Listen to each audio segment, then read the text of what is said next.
بسم اللہ الرحمن الرحیم۔ السلام علیکم ورحمۃ اللہ وبرکاتہ۔ سعودی عرب میں مقیم غیر ملکی ملازمین کے لیے بری خبر۔ سعودی حکومت نے کمپنی مالکین کو ملازمین کی تنخواہیں گھٹانے کا کم کرنے کا اختیار دے دیا ہے۔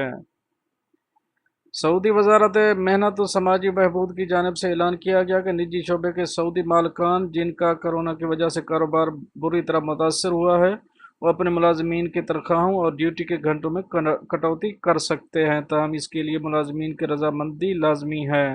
مالک اور ملازم مل بیٹھ کر طے کر لیں کہ ڈیوٹی کے اوقات میں کتنی کمی کی جائے تاکہ اسی حساب سے تنخواہ کی ادائیگی ہو سکے۔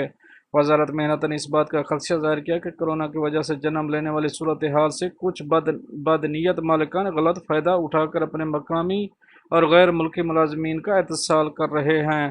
اگر کسی مالک کی جانب سے اپنے ملازمین کی تنخواہوں کے معاملے میں کوئی زیادتی کی جائے تو متاثرہ ملازمین اس کی رپورٹ وزارت کی website, TV channels یا سوشل میڈیا پلیٹ فارم کے ذریعے دے سکتے ہیں، جبکہ نجی شعبے کے ایسے مالکان جنہیں 9 ارب ریال کے خصوصی پیکج کے ذریعے ریلیف دیا گیا ہے، وہ اپنے ملازمین کو نوکریوں سے برخاست نہیں کر سکتے۔ البتہ کسی بھی ملازم کو خود نوکری چھوڑ دینے کا حق حاصل ہے۔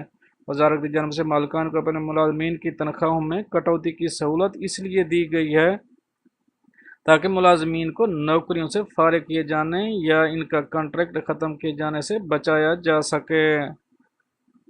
وزارت محنت کی جانب سے نجی شعبے کی کڑی نگرانی کی جا رہی ہے۔ کسی مالک کو اپنے ملازم کا اتصال کرنے یا پریشان کرنے کی اجازت نہیں دی جائے گی۔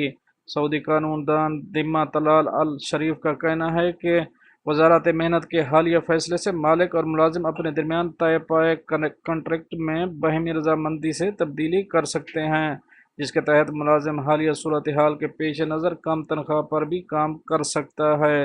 ایسی صورت میں اس کی نوکری بچ سکتی ہے، تاہم کسی مالک کی جانب سے زبردستی ملازم کی تنخواہ نہیں گھٹائی جا سکتی۔ پر یہ تو تھی ایک اپڈیٹ جو آپ دوستوں سے شیئر کری۔ ملتے ہیں نیکسٹ اپڈیٹ کے ساتھ، تب تک کے لیے آپ کا بھائی آپ سے چاہے گا اجازت۔ اللہ حافظ و ناصر۔